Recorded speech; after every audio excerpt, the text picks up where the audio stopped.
So I heard on an NPR podcast once that you're not supposed to, like, as like a host or like a presenter, tell people when you're not feeling well, because most of the time people won't notice. But I'm convinced that my voice sounds like so congested that people are going to instantly notice. But maybe that's just me. Maybe I'm metagaming myself too much. Not only this is the 102nd episode of the podcast. Not only did we announce a Patreon on the 100th episode, I could see you're wondering where the fuck I'm going with this. Not only did we announce a Patreon on the 100th episode, we were late for the 101st and 102nd episode. This one's totally on B. I did not feel good doing the podcast. I feel bad now. Now we're reusing intros. Did you know that, Joey? Did you know that you've used that intro before? No, I made it to 101 before I thought about that's. I think that's a testament to me just not feeling well. Like I got the cloudy brain. I got the cloudy brain. Shit. Are you okay? So I got COVID. I got a COVID test today. It's not going to be back until tomorrow. I didn't take a rapid test. I took a PCR test. I don't think I have COVID because most of my issues are very sinus focused. Very sinus focused. Like my nose is running like a faucet. Off camera, there is a very large box of tissues. And I just feel a little cloudy. I'm not hot. I'm not headachy. I'm not like achy or sleeping bad or coffee or breathing weird. So like I think I'm okay. But out of an abundance of caution, especially with Christmas coming up, I'm like I need to go get tested. So we'll see how that happens. But today hasn't been super kind to me. I was fine yesterday. I've been boosted. So like my breakthrough infection would be like a super breakthrough. I don't know if that's a thing, but I'm like mildly worried that COVID could potentially be in my body and also ruining Christmas. Because if I have COVID, that means that my parents either have COVID or need to quarantine. It also means that my sister does too. So basically we're fucked for Christmas this week. Yeah. I got boosted yesterday. In fact, since I had COVID, I wasn't sure whether or not I was going to get boosted. And talked to my doctor. He said unless you get those monoclonal antibodies, you should get a booster shot. If you do get the antibodies, then you are supposed to wait 6 months. But that 6 months figure, apparently that's just for the antibodies, which I'm pretty sure is pretty rare for people to get that. And I was in Romania. I definitely didn't get any antibodies. That was not available to me.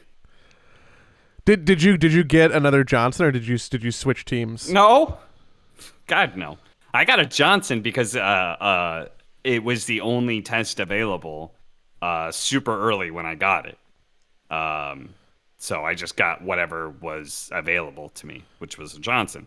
But this time around, I got Moderna, especially since it's supposed to be effective against the Omicron variant, apparently. So fun. Well, and you feel okay today? You just felt a little lucky last night?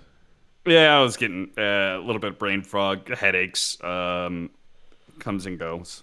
But I'm doing all right. Great. Not too bad. So this is going to be just like a very lightly delusional podcast. Yeah. Just a little bit of flavor, you know? Because like then it's like, okay, Joey, now transition to the next thing, topic, stuff, news, stuff. I'm like, well, we could actually start the podcast talking about Dota, which is a shift for once. I did. I was laying in bed today and I watched the Team Liquid games, which is, my priority. My priority. The undefeated Western EU Team Liquid Dota 2 team. Just wanted to toss it out there. How's your casting been? How's your games been? Well, I was going to start off talking about Liquid because I also watched that game this morning. They probably should not have won that game 3. Nah. But then again, they probably should have won that game 2. Uh-huh. So I guess things balance out in the end, but ultimately they did beat Secret, and they are currently 4-0 for the DPC as 5-0. 5-0. So they're locked in. All they have to do is play up against like Alliance and like Tickles or Cool Guys or Alliance and okay. Nigma. What are the weaker teams? That was in my head. It was like Cool Guys, Tickles, and Nigma are all kind of like in the same level in my head. I am not following the Western European DPC super closely. So people Tickles is doing great. I have heard that Tickles is doing pretty all right for themselves. In fact, Blitz told me that he thought they were going to lose to Team Tickles, but they ended up pulling through. I believe easily.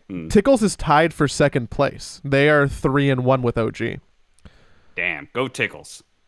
Good stuff. Yeah. Yeah, they're doing a good job. If you would ask most people, like, hey, give me your power rankings for Western Europe DPC after 5 weeks, I bet people would not say that the bottom half of teams include Secret, Alliance, and Nigma. Yeah, I could definitely see people saying Alliance and Cool Guys and maybe I feel like either Alliance or Nigma is going to be left off of that list for one reason or another. Tickles beat Alliance, Nigma, and Cool Guys, so that kind of like they're 3-1, yes, but that I feel like that doesn't necessarily mean that they're going to be second at the end of the season. Correct, because they faced up against all of the weaker teams right away.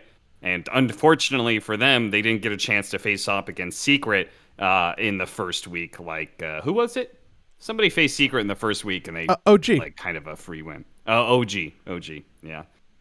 Which that definitely boosts OG quite a bit because I just assume Secret's gonna be a lot better in the second half of the season. In fact, they already seem better than where they were at the beginning of the season. So, yeah. I think if Secret is saved for the last half of the season, which would be Team Tickles and Cool Guys, I'm sorry. That's all I gotta say. Yeah, that sucks to be you. They're gonna finish 4-3. They're probably going to get a spot in the wild card at the major, and they'll be nice and happy, and nothing will be wrong. But the real question is this group shakes up and you see like the what do they call it in football? Strength of schedule left. Uh-huh. You're looking at so Cool Guys gonna be relegated. Not locked in, but like, all things considered, Cool Guys gonna be relegated. Yeah. The other two teams that are like sitting on the bubble, Alliance and Nigma. Now, Alliance still has to play Nigma. Right, so that game is probably gonna be rather important. But after that, Alliance has to play OG and Liquid. So there's a real scenario where they end up 1-6. Yeah, one of those teams getting relegated is pretty insane. That's pretty bonkers. Seeing as Alliance was top of the DPC twice last season.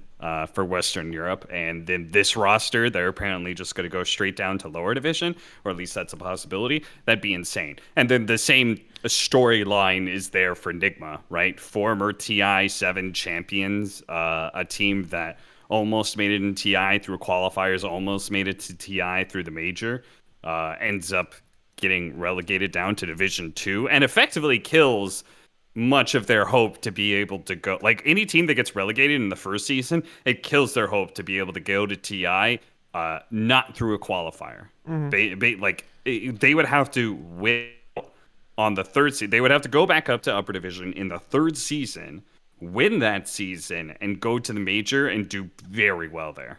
Not impossible. Which, yes, not impossible. Not impossible. The points are weighted more towards the third season, so that makes it more possible, but I still think that like you just kind of have to assume. I think if you get relegated in the first season, you have to assume that if you are going to keep your current roster, you're playing for TI qualifiers. Like that's what you're planning on doing. If Alliance, so I think this Alliance Nigma game is going to be like, super important. That's January 5th. So we got like multiple weeks, 2 weeks, right, until that happens. If Alliance Yep. beats Enigma, this is going to get super interesting. It's going to get super duper interesting. Yeah, Enigma has to play. Let's see, who else do they have to play? They have to play Liquid and Cool Guys. So hard game, maybe easy game. Whereas Alliance has to play Liquid and OG, which is probably hard game and hard game, maybe medium game. I don't know exactly how you would rate OG. We'll see how they look in the second half of the season, but they look good right now. That is not a team that I want to face up if I need a win. It looks like they're having fun. Like I think getting off to a good start gave them such a mental boost that they're vibing, right? Like that team is vibing, and I think we say honeymooning a lot. I don't know if that's the case because you would want to see them, maybe perform a little bit better. But they had a great showing at Dota Pit. I think they're number 2 in the DPC. They're I'm kind of excited to watch their games. I think the honeymoon phase is more important for a younger team, right? Because it gives them confidence. A veteran team, a honeymoon phase, I feel like is it's expected but not necessary. It's like you're all veterans at that point. Like, do you need the validation? Do you need the confidence boost that your team is good? Like, no. Like, if you're a veteran, you've played against the guys that you're now on this roster with. Like, you already know they're good. So Zai doesn't need this 5-0 start. Like, he's chilling. No, I'm pretty sure Zai is confident that his team is good, and same goes to Matumba Man. And same goes for the rest of Liquid because they managed to get Zai and Matumba Man. Like, if you're not confident about your roster, then I don't know what it's going to take. But Matumba Man looking like a beast, clutched it for the Team Secret game. Mikke is killing it right now in the mid lane. Tundra looks really good. They just won Dota Pit over Team Spirit. This is the first loss the Team Spirit experienced since TI, since the TI group stage, I believe. So that's like pretty incredible. Well played to them. Tundra, or excuse me, they got knocked down in the upper bracket. Did you watch? Did you watch most of Dota Pit? I watched an okay amount because some of it was going on while I was awake for Eastern Europe. I gotcha. So it would be like I'd be covering Southeast Asia or Eastern Europe, and there would be Dota Pit games going on, and especially if it was a Division 2 game going on, I check out and I watch Dota Pit because again, there's only so much bandwidth. So if I'm gonna watch anything, it's gonna be the games that like for the highest level of Dota matter the most. So Dota Pit was interesting to me for a couple reasons. One, I thought that the bracket was like seeded in like just an absurd way, which I think we talked about. Like it was almost like random seeding, and people looked at it and it's like, okay, OG Na'Vi, Spirit Tundra, Alliance Nigma, Liquid Secret. Like we didn't talk about this. We did. No. Oh. It was it seeded, and I actually never looked at it. Was it seeded in a rough way? I think that it has to have been random seeding because I don't think that any equation would have pitted up like at the time, Alliance Nigma were matched up against each other, the two teams like without DPC wins. Tundra Team Spirit, OG Na'Vi, and Liquid Secret. Yeah, there's no way Team Spirit and Tundra match up against each other after the last time you saw Tundra, they got a tournament win. So exactly. I think there's no way you make that seeding if you pay attention to the Dota scene. It's entirely possible that they just didn't recognize that Tundra won something that was after the DPC, and maybe they were just like, DPC points are the only thing that matters, and they ranked Tundra lowest because they had the least DPC points. Maybe that might be it. But so Tundra Spirit match up round 1 upper bracket. Team Spirit 2-0's Tundra. Mm-hmm. Tundra wins the event because they make a complete lower bracket one. They only lost a game to Na'Vi. They 2-0'd Nigma, they 2-0'd OG, they 2-0'd Secret, and then they took 3 maps? 3 maps. Well, yes, 3 because they won. Duh. Thank you, Joey. They only dropped 1 game to Spirit in the finals, right? So they basically played and beat everybody at the event. Yeah, that's the thing about lower bracket runs is it means your competition is always tougher. Like in order to win the entire tournament, you have to beat everybody. Meanwhile, upper bracket run, like you can dodge some teams that maybe you strategically don't match up well against each other or something. Like Secret never ran into OG, for example, out of TI, right? Correct. That did not happen in the previous years. So and that's because OG made upper bracket runs. Whereas Team Liquid at TI7 or now Tundra with this Dota Pit tournament, you make a lower bracket run, you have to face up against all the tough teams. The only teams that you really dodge are the teams that get bounced down to lower bracket right away, which probably means they weren't that good. Which in this case was they dodged Liquid and they dodged Alliance. No, they beat they OG. Did not dodge OG. Yeah. So Liquid and Alliance, Liquid's like a legit team when you look at DPC. So maybe they got a little lucky in that regard. But from what I understand, Dota Pit was a pretty chill tournament for them. For Liquid? Yeah. I mean, it's practice. If you DPC look at is what matters. If you look at the drafts, as someone who doesn't have inside info on that, if you look at the drafts Liquid did, I would be like, are you guys fucking around a little bit? I believe in their match against Secret? Yeah, their match against Secret, I think the very first game, apparently Zai was like, pick me OD. That happened. I just want to practice OD. And they did. Yeah, I believe they first picked it, and they lost with it. So it was OD, Weaver, Ember, Pango, Razor. And they lost kind of quickly. Yeah. And then now, it's funny how at the beginning of the tournament, like Razor was valued, but certain teams, it depends on they wouldn't necessarily value it 1-2.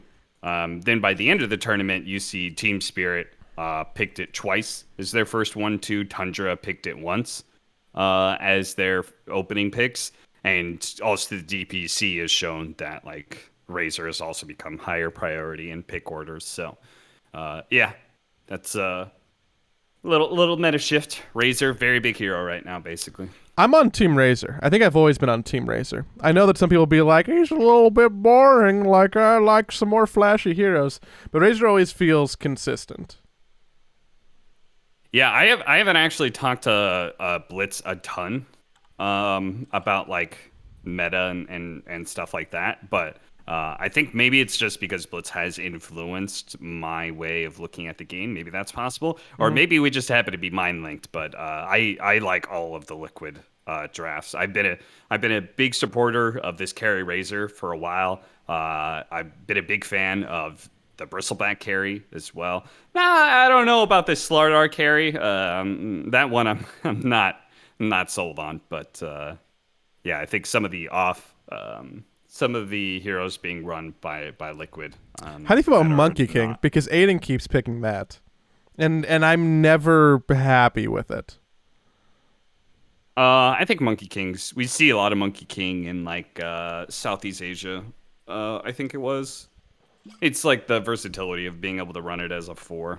It operates like Weaver, and then it's a hero that's impossible to catch. And is able to scout rotations. It just gives you a lot of information in the game.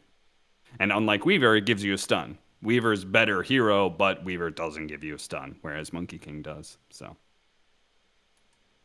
that's some free coaching for anybody who wanted it. Yeah. So I feel pretty dialed in to DPC. It's there's not or the meta right now, just because there hasn't been a ton that's changed. The meta has shifted since TI, but not dramatically, just because there hasn't been any big patch change. So, and I've been watching so much Dota, obviously, because I've been covering Southeast Asia and Eastern Europe, which I'm done with that now. So I'm finally done living that sleep schedule. And now I'm going to go to Sweden and live the exact same sleep schedule or something similar. I think that it's not as bad in Europe because doing Southeast Asia and Eastern Europe means that you start at nighttime and end in the morning, if not, sometime past noon, which is terrible. At least being in Western Europe and covering NA, you just go late into the night. That's not a big deal. That's a typical gamer. So presumably post Christmas, post New Year, you're getting over to Sweden and you'll be there through the major. There is a break between the DPC and the major. Oh, is that because China started late and they need like extra couple weeks? No, I think it's just the normal break. I'm fairly certain anyway. Let me pull up the Alliance tweet that I've pinned. I have bookmarked specifically for this because they're the only ones who have put out dates about majors and stuff. So Thank you, January Based Alliance. 23rd is when the DPC ends. I believe the 23rd is specifically for like tiebreakers and stuff, and then February 17th is when the first major begins. That's 3 weeks. So yeah, that's a yeah, long time. that's 3 weeks. That's too much time to just sit there in Europe. So I'm definitely going to be flying back, even if I am invited to the major. I'm sure that people are having this conversation in a bunch of different arenas, but are we at this point worried at all about what Omicron's going to do to Dota? I'm just assuming that we won't have Fans? any audience until next TI. If we do get a major with an audience, like that's cool. But otherwise, whatever. That's just kind of what I assume. Yeah, I mean, at least around me in our sphere and like looking at, Liquid or production or even just, Los Angeles right now, I am truly mentally preparing myself for something that is, akin to early pandemic times where we're not going to go do anything again. Because there's, even like, anecdotally, I know a lot of people who are sick. Yeah. So, unfortunately, it looks like I'm going to assume the worst and assume that there's not going to be an audience. To be honest, in some ways, I've gotten used to it. If there is a major with an audience and I don't get invited for it, I'll be a bit sad because I do miss it, but I only miss it when I think about it, So if I'm at home and I'm tuning into a major and there's an audience there, I'll be sad. But otherwise, it's my standards is just assuming it's not going to be the case. Can I ask an Arkhash question? Yeah. So via what I believe is called the transitive property, Arkhash beat Black and Yellow.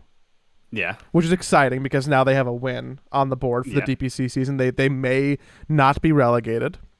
Yeah. Black and Yellow beat Evil Geniuses.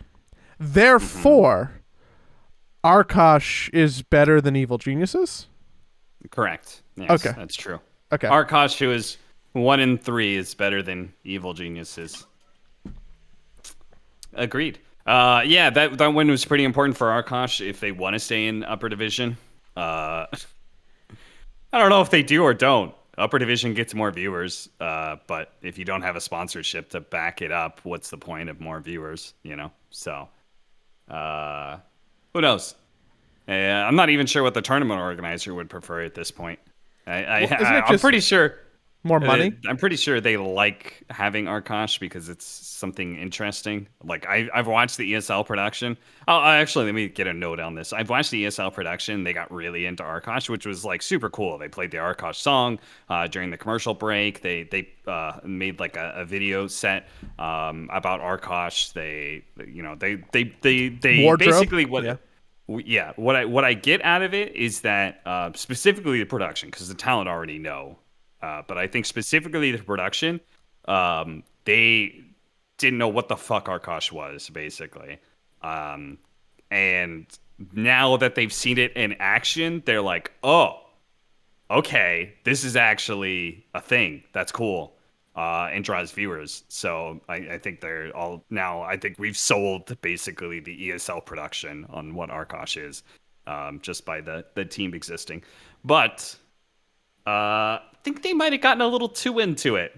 Whether it's the talent or the production themselves. Basically, I'm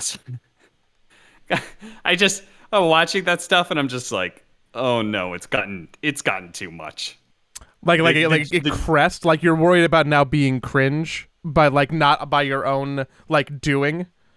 Yeah, yeah, in a way. I think it's just overexposure. Like the joke to the general community, some of the community still like the idea of Arkhash, some of them don't. But either way, the joke, the humor situation that is Arkhash, it has in a way played itself out a bit. It's still fun to watch for people who enjoy it, but I think the people who don't enjoy it, the joke has played itself out. And it plays itself even faster if like the production and the talent are in on it, I guess. Like all of a sudden, like everybody's memeing about it, so it's no longer like as funny. You know what I mean? Like, I know exactly what you mean.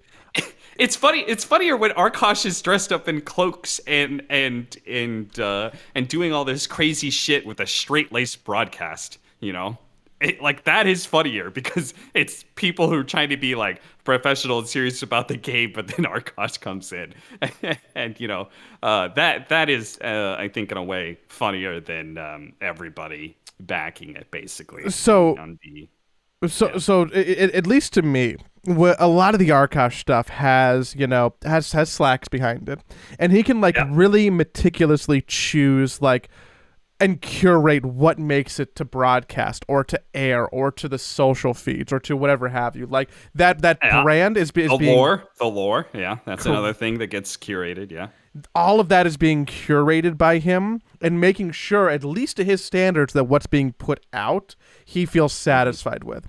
As soon as you get to the point where like either the production or the broadcast is doing something, he's not over ESL producer's shoulder and being like, no, this isn't funny, or yes, this is funny. Right? So suddenly you have your vision of something creative that other people are kind of, latching onto. And while I think there's benefit in it, like I don't think it's completely negative. I can see like why leaning into it could be fun if it's not every time. I think ESL production does a good job. I think they do a good job, and they made a great video, and like again playing the song during the commercial break. All of that I was excited to see. I was like, hell yeah! But at some point in time, yeah, it starts becoming a bit much. Like, yeah. As in Arkhash, as a manager, when I'm like, this is becoming a little bit too much.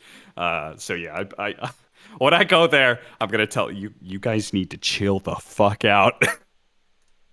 Guys are overdoing the joke. This is a joke that may continue for the rest of the year. Please don't make the community get sick of it. Because it's funny when like Arkhash by existing is forcing itself on like the broadcast and stuff. But it's not as funny when the broadcast is forcing it on the viewer. Correct. You know? Yep. Right? Yep. It's funnier when the broadcast is like, what do we do with this fucking thing? It's not as funny when the production's like, here's Arkhash, everybody, you don't like the joke, too bad. Now the joke is in your face, So, a little bit concerned about that. So when I go there, I'm gonna tell everybody, chill the fuck out. Y'all need to stop pushing Arkhash so hard. We didn't really talk about it aside from, a throwaway joke last week, but Evil Genius isn't going to the major. Did you spill your water? Almost. Okay, good job. So if you're watching the video version, you can see the face. They're not going to the major. That's technically not true. Yeah, that's not true. They're 2-2, and Quincy Crew specifically hasn't played EG yet, and they haven't played Undying yet. So they could end up with 2 losses, and EG could sweep the rest of their group, and then there will be a tiebreaker between Quincy Crew and EG. That is, I think, the most likely scenario where EG gets in. Yeah, I mean, yes. So I don't think Arkhash is beating Undying. I mean, but Quincy Crew could. Yeah. Which would have a similar situation because EG would then also... Basically, EG needs to beat whichever team loses between Quincy Crew and Undying. And then they have a shot. But, I mean, if EG's dropping games to Black and Yellow, Are they gonna? Are they like? Are we worried? No. You can't do this. You can't do this. There's a break. There's a Christmas break, and then the rest of the season goes on. I like when I was talking about Team Secret earlier, the slumbering bear, it's waking up. I don't think you want to jump to conclusions too quickly. It's entirely possible, yes, EG because of these losses and maybe they're just shit, and they're gonna go down. But I think equally, you should not count out the idea that EG is still a good team and is still gonna put up a very good fight against Undying and Quincy Crew, and they may just end up redeeming themselves in the end. I think it's a 50-50. I don't think it's actually I don't think they're that far out. Okay. Okay. Maybe I just want this to happen. Maybe I'm projecting my needs onto EG for them to just trip over their shoelaces a little bit. I want it to happen too, honestly. Mostly because it would guarantee if EG doesn't go, it guarantees that Undying does go. So I want to see Undying finally on the international stage that isn't TI and see how they do. And I think it would also be cool to see NA represented by not EG, and just see how the field of North American teams does on the international stage. Without EG, right? Because it's usually like, oh, EG got second, third, fourth, whatever. And then like Quincy Crew, they choked. They ended up getting eighth, which is still respectable, but it's if that EG team is replaced by Undying getting second, then NA as a whole just looks a lot better. Can I poke you about SEA or Eastern Europe for your insight? Yeah, because sure. those are probably I've watched more South America than I have Eastern Europe.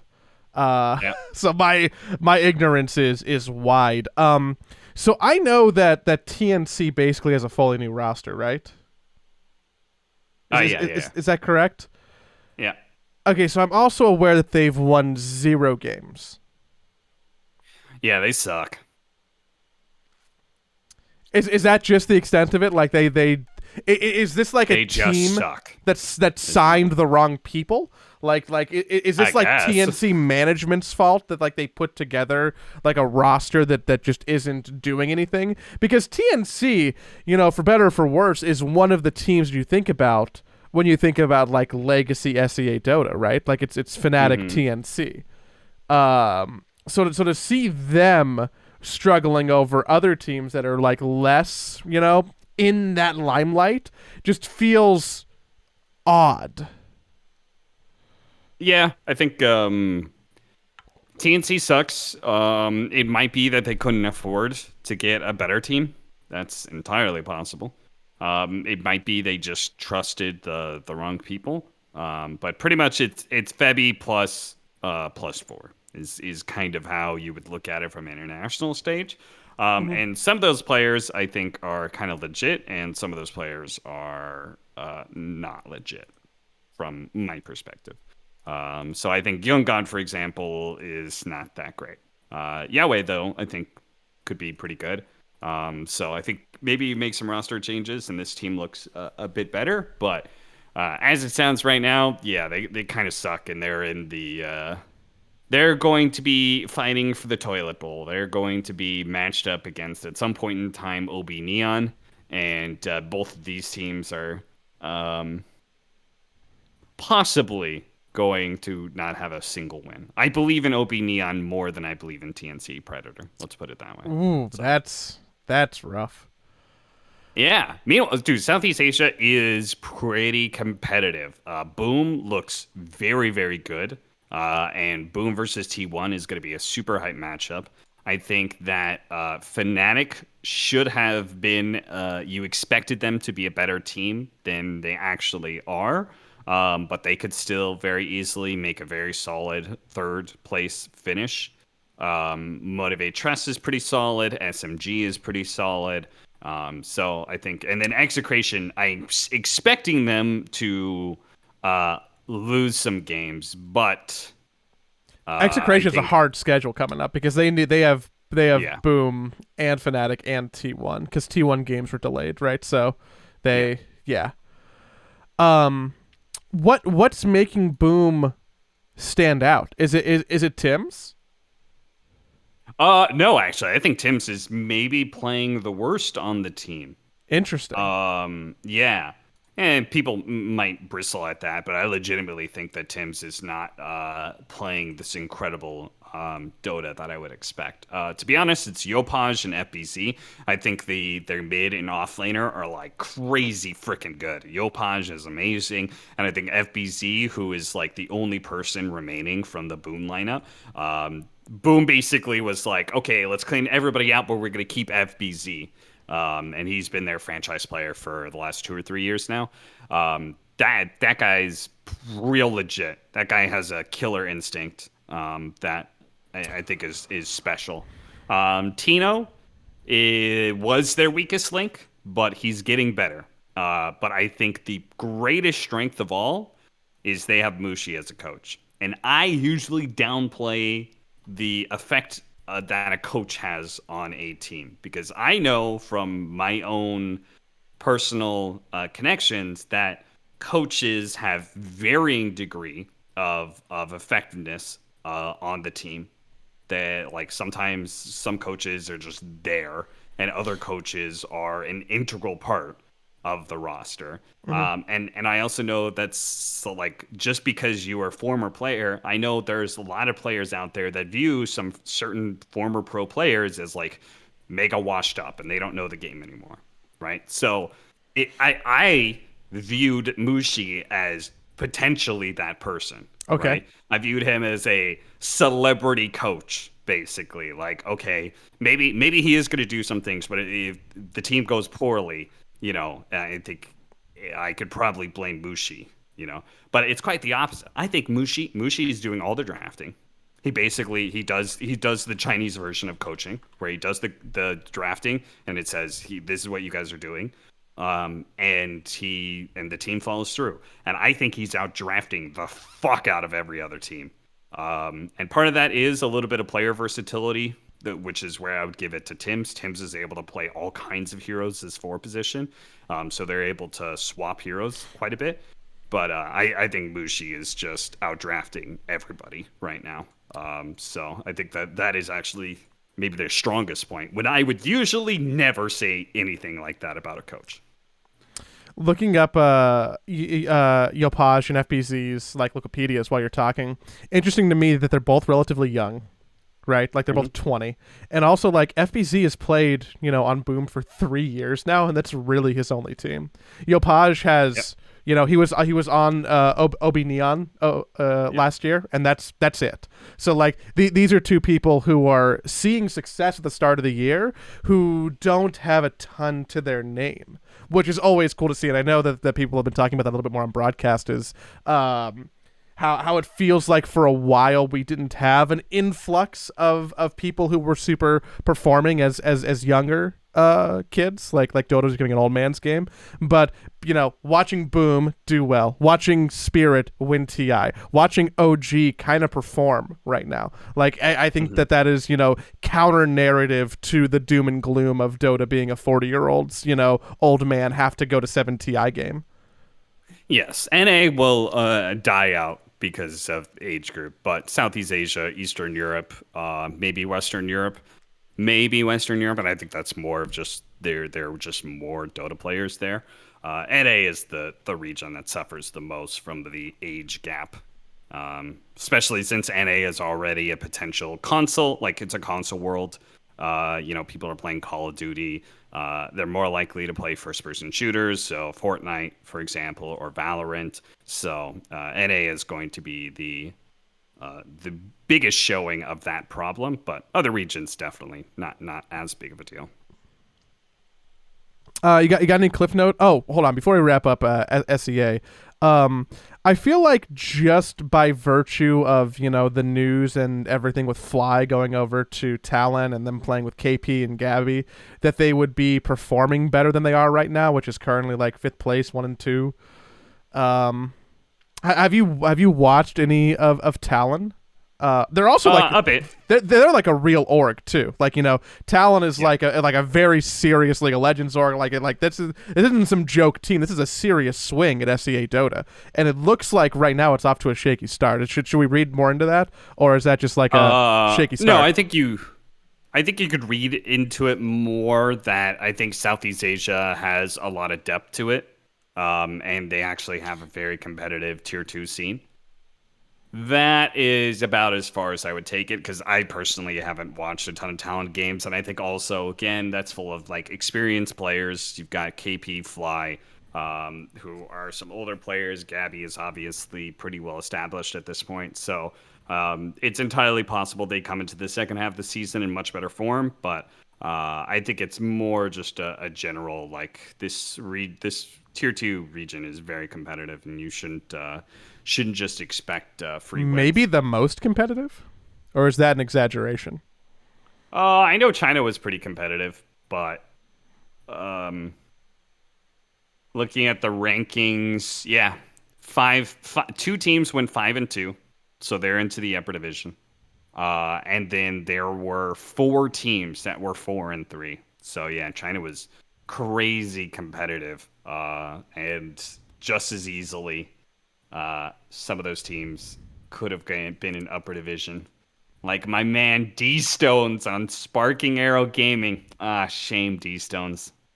Left out of the upper division. Feels bad, man. He'll get there.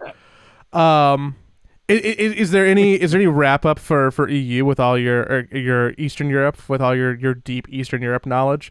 I've been sleeping on it a little bit, like I've been saying. I know that Spirit hasn't lost a game, but that's it. That's all I got. Yeah, the TI champs are doing well as expected. Puck champ, I think, kind of expected if you had some deeper knowledge of the game. You probably expected Puck champ to be up there. And then the one that people really did not expect is Hellraisers, who are currently 3-0. And they beat Virtus Pro and AS Monaco Gambit. So it's not like this isn't a 3-0 free wins. This is a 3-0 that's very legitimate. Hellraisers came out of nowhere, basically, and is potentially contesting for the major slot against They They were a lower division team, right? Yeah.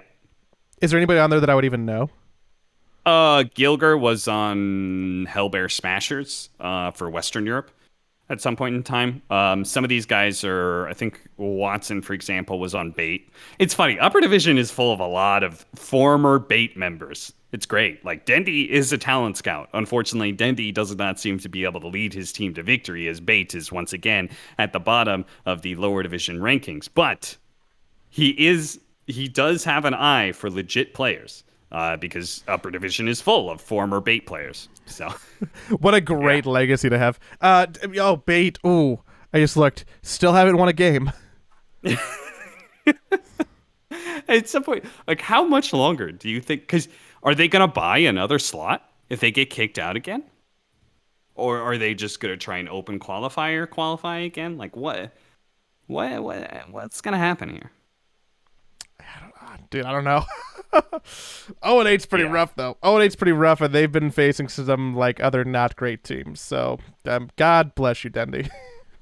Yeah, but I think Eastern Europe is fairly competitive as well, especially as you can expect Virtus Pro to probably get into the form of things. They dropped 2 early games, but they should be a much stronger opponent as time goes on. They lost to Hellraisers and PuckChamp, which I think, again, those teams are very legit.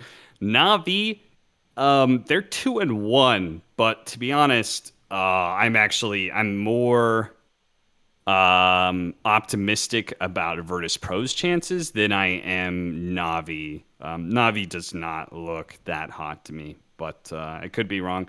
AS Monaco Gambit, suffering pretty heavily. That team just has 1-star player. 2-star players, actually. Lornoff and Melees are both legit, but I think the rest of the team is kind of suffering.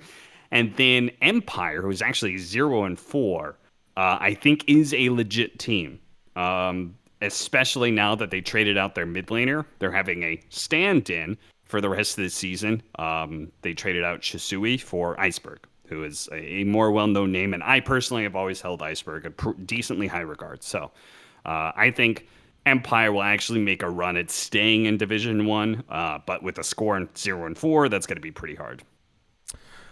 I think Na'Vi is the team that I have the most disassociation with because if you're looking at rosters and you're going by like names of people you know who've succeeded at TI, who've like been around for a while, like you look at Na'Vi's roster and you go, oh yeah, no one, V2 in general, solo, right? Like yeah, like surely they're gonna like make a dent. They're gonna be competitive, but I mean they're dropping games to the lowest teams in the group still, and their hardest games are ahead of them. So. Yeah, I think unfortunately there are some of these teams that are carried more so by their cores than their supports, and I think Navi is one of them because I think V-Tune is a legit player. I think no one can still be a great mid laner, even if he's not regarded as such right now. It's just a bad meta for him, right? He was a very laning focused mid player, and mid laners are mid lane's a free lane right now. You have like infinite bottle refills. Like it's the skill you can't really show off too much. And I think General is one of the more legit old school off lane players. You know, between the Funix and Ghostic, General. Yeah, I view General as like the most legit out of all those old school guys.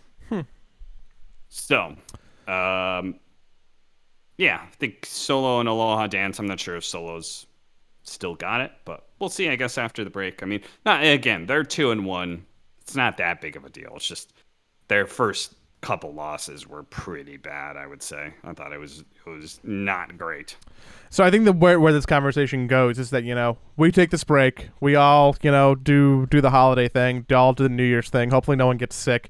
We come back, we wait a week, and then we see who really benefited the most from the time off. Because you're talking about, Secret getting stronger, EG getting stronger. Like these teams that are going to, really evolve as they both get more time and a rep and practice and level of seriousness under your belt. So that's what I'm interested in, that pre and post break and how that's really going to be affecting teams, because there's still some room to shake up. Like nothing set in stone. There's still 3 weeks left, baby. Yeah. It's a weird DPC because it's already stretched out week to week to week, and teams can change form. Just between 2 games. If you think about it, right? Like 2 games, it's 2 weeks worth of time. A team can turn into something much better or much worse in that period of time. And now it's even awkwarder because now we have a Christmas break in the middle. So there's even more of a stretch of time. So it's going to be weird. We'll see how it folds out. Obviously, I'll be watching it in a different region, which will be kind of weird.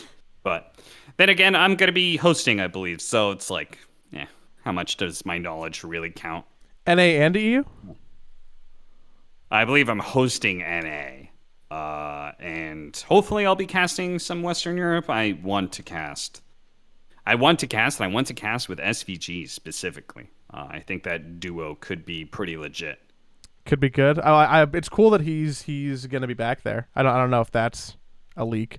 But no, I actually don't know if he's going to be back there either. Oh, okay. So I this think is wishful they thinking. haven't. Yeah. I don't even think they necessarily have decided that. But if he is, I would like to cast with SVG and see how it goes, because I think that could be a pretty legit duo. Well, I would, if nothing else, hope for some Cap Jenkins casts, because those always make me smile. Yeah, me too. I like working with Jenkins quite a bit. So.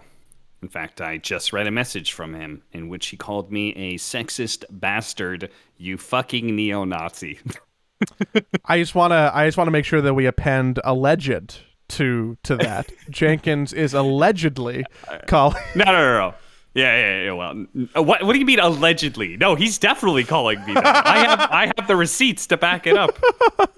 I am neither of those things, but it's a meme Jenkins likes to. Just like he calls BSJ a psychopath, he likes to say that I'm part of the Proud Boys. That's what it is.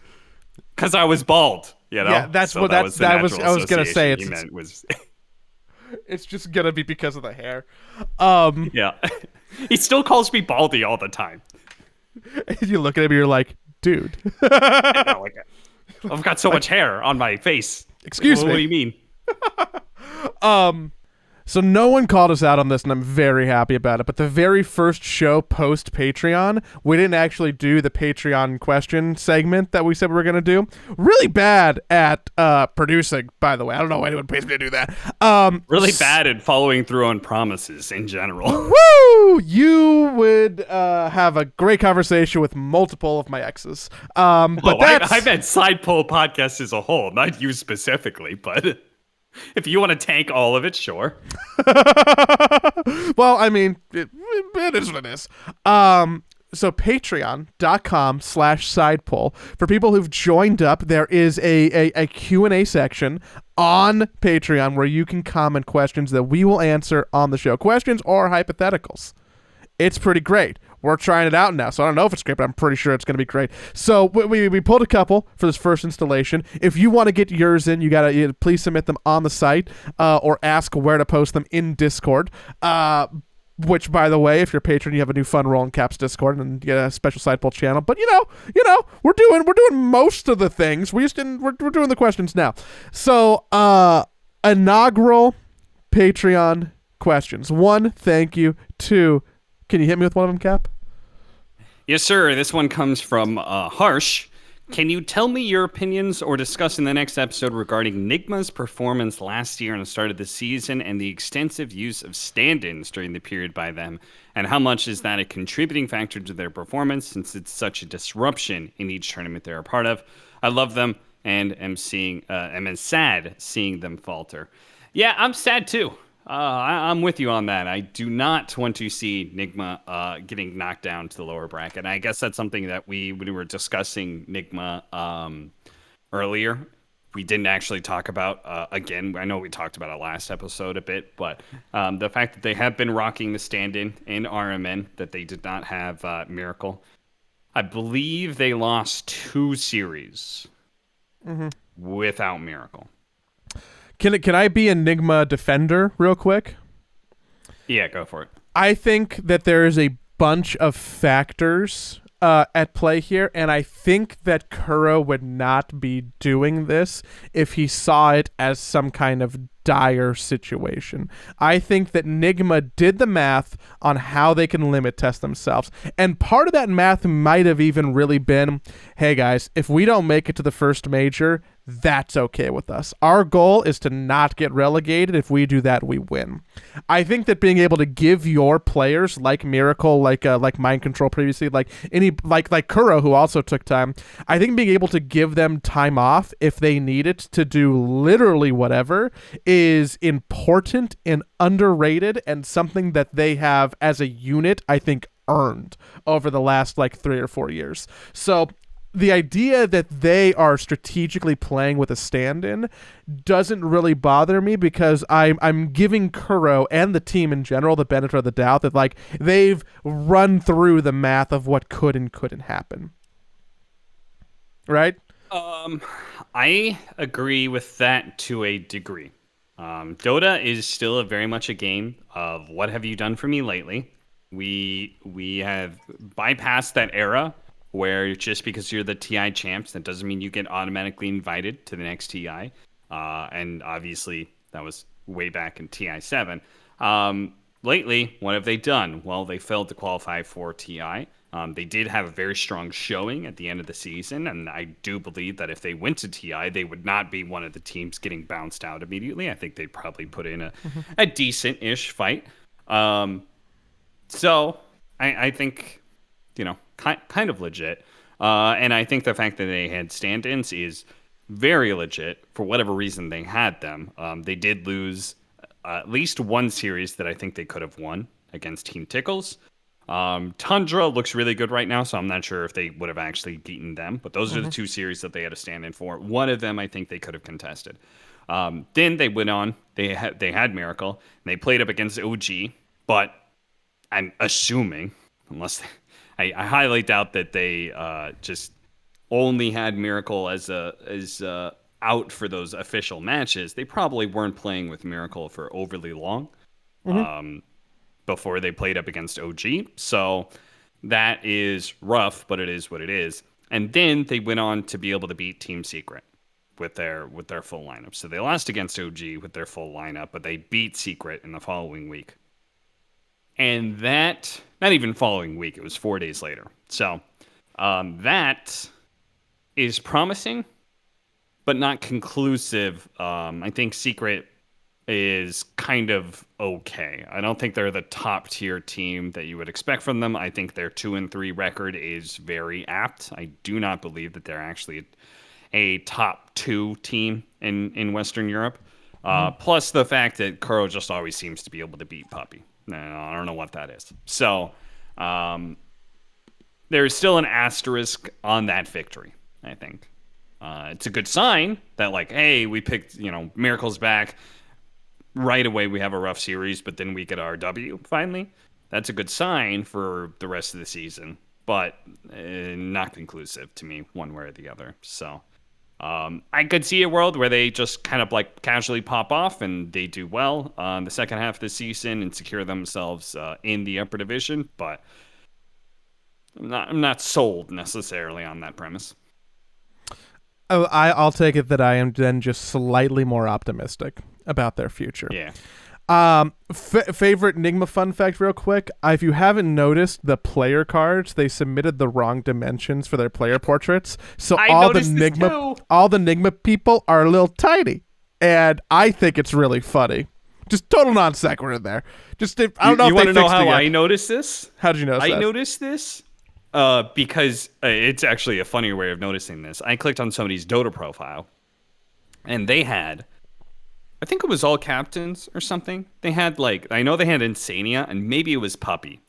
And they had Kuro as their player card on their profile. You know how you could put items or whatever. So they put these player cards in their profile. Puppy, Kuro, Insania. And I was like, oh my God, how could they do my man Kuro like that? Because he looks like he's just a head shorter than everybody else. It's really funny. There's all this headspace above him, and it just looks like he's much shorter than the other two guys. And I was like, what the fuck? How could they do this to Kuro? And then I click on his profile and look at his team, and his entire team is that way. So, yeah. Yeah, that's an error. That's an error on the Orcs part. Oopsie. Yeah. What's next? I think we got 2 more. Next up is Facetious Man, semi-relating to how fucked up the American healthcare system is. Agreed. I know Cap, especially, has done a lot of international travel, so if you both had to choose a new country to permanently move to, where would you go and why? Do you have an answer for this right away? I do, and it's so fucking lame, dude.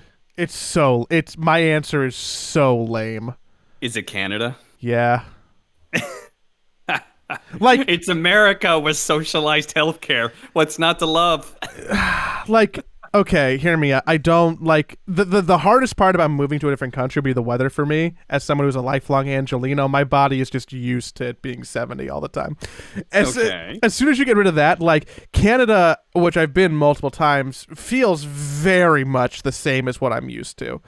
It's Los Angeles? Well, no, not in weather, but in everything else except for weather. It feels very it has similar. Sun and rain. Not even weather, just in general. I've enjoyed all my time in Canada. Cities feel very familiar. People feel very familiar. I think there's a lot of shared culture and experience. And it would people don't some people don't even sound funny. There's not even really accents, depending on where you're at. So.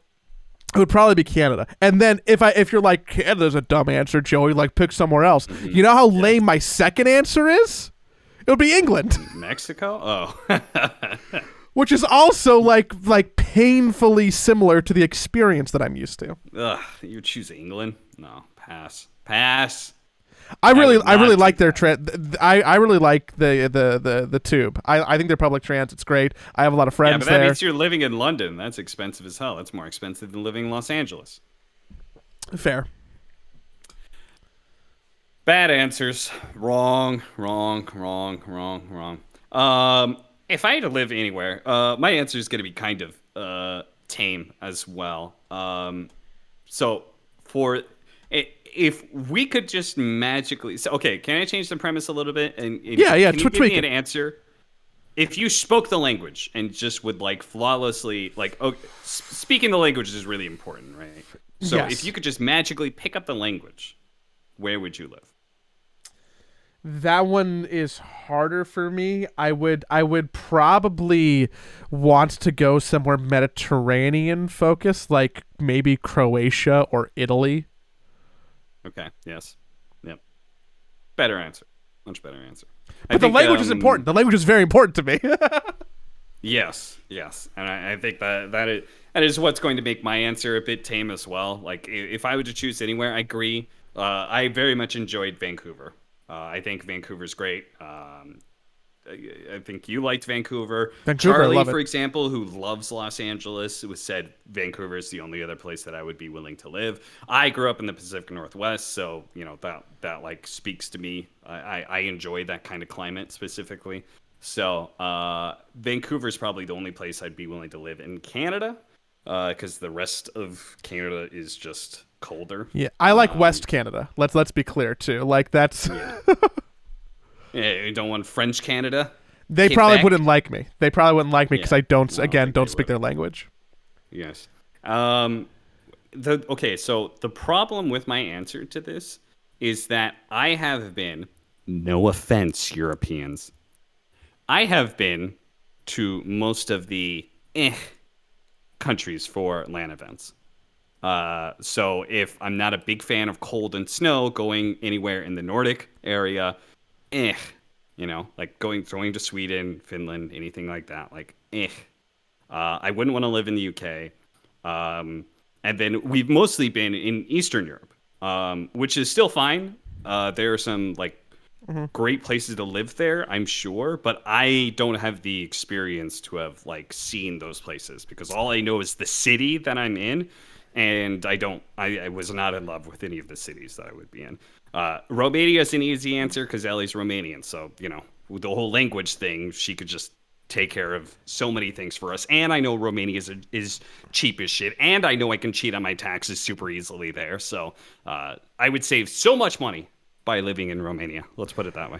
I have a very I have a fantasy scenario where I retire to Copenhagen and open a barbecue, like an American barbecue restaurant. Okay. I've fantasized about that more than once because when I was in Copenhagen, there's like zero real like Southern American places where you can go get like ribs Yeah. or brisket or anything Instant like that. instant culture pickup. I know I'm gonna like people are gonna be like, oh, they speak English there, but it's helpful if I could instantly pick up the language. From my experience living in Germany, I know that living in a place comes with certain requirements of like interacting with the government and things like that, and filling out official forms that would help if I knew the language.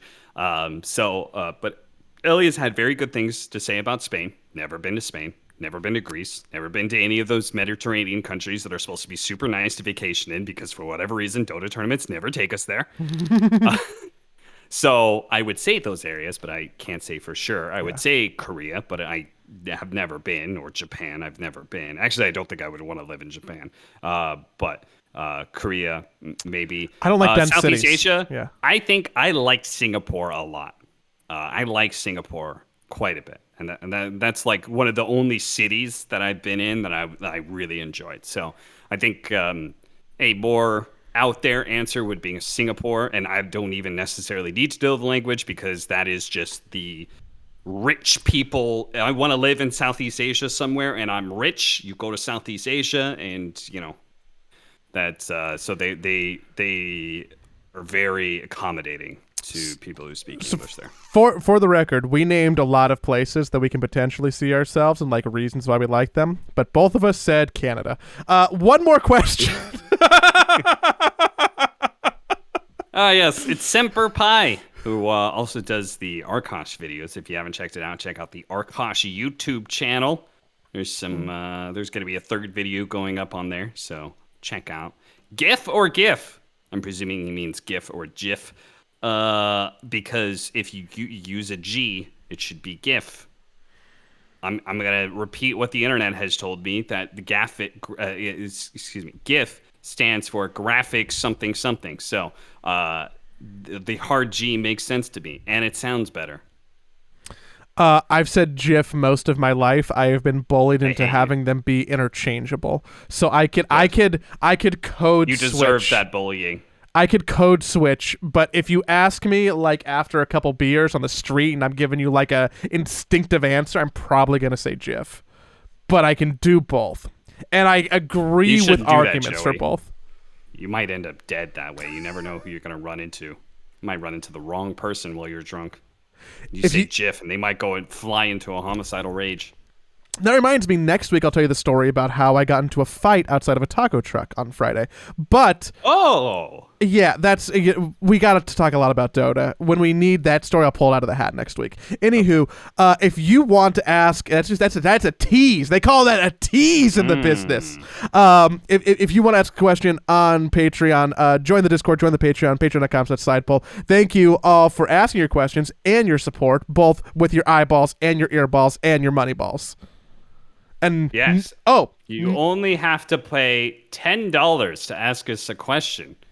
Any question you want, much like the ad, which you can spend $500 to play whatever kind of ad you want, and we'll support it.